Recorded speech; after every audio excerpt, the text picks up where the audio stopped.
Because so you mentioned a word there which some people often forget, which is the evaluation stage, right? So people go from exploration straight into development, but they forget about the evaluating stage. So you found a kimberlite, one. So it's, I guess that's a bit risky if it's just one. But how do you, for the World of Diamonds, evaluate a kimberlite? What's the process? How much time does it take? What are you looking for? What do you need to know before you make a decision that this could be economical? Matthew, it's a very good question, because this is where there's a bit of a funding gap.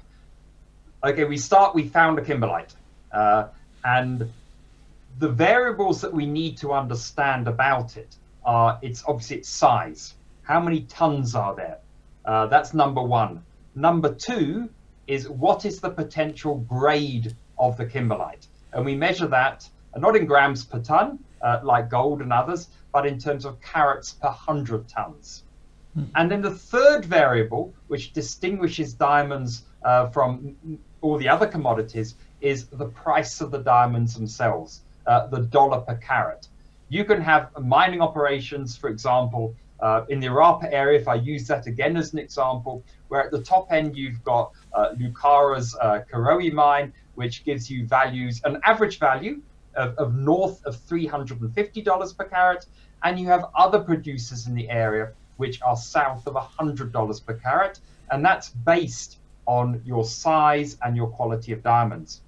So the first step after finding the kimberlite is to define what they call an inferred resource.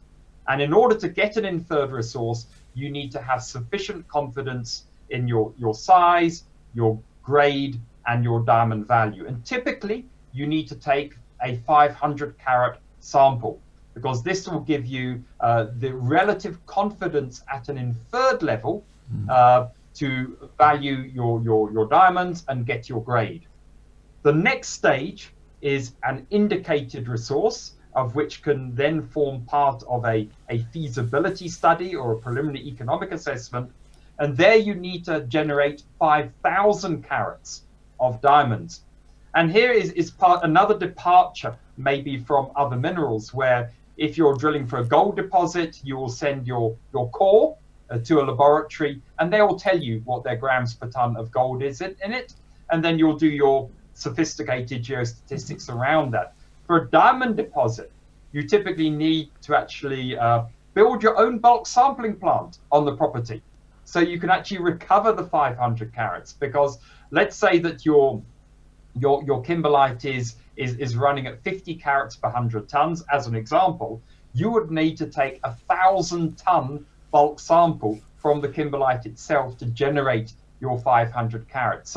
So typically there is money available for your early stage exploration, which is relatively cheap to do your geophysical work, to do your drilling work. But as you can imagine from what I'm saying now, in order to take your bulk sample, you need to build a sampling plant, and you need to have your sampling plant actually on site, or you need to have a relationship with somebody who actually has a sampling plant. And that's exactly what we've got. So we don't want to go and raise money to go and build a bulk sampling plant, because once you've done your bulk sample, potentially that plant actually has no value. So the very first bulk sample we took from Thorney River in South Africa, we had processed at an independent sampling plant owned by another mining company.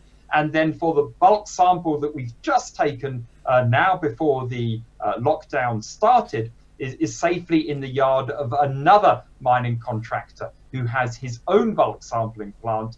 And for this, he is being remunerated on 85% of the revenue of the diamonds itself. And so we have been, we're not taking any of the cost in terms of the plant, the mining and things like that. We're getting all the information we need from it, which is really important from a geological perspective. And there's that little cherry on the top that will generate some revenue from it too as well. Very good. No, that's fascinating, because I'd never sort of I didn't understand the difference and the process, but some of it feels similar. But obviously, I guess the way you go about it, well, it makes sense. It makes sense to me. James, I mean, Thank you so much for running through that. That's fascinating to me in terms of the macro component here.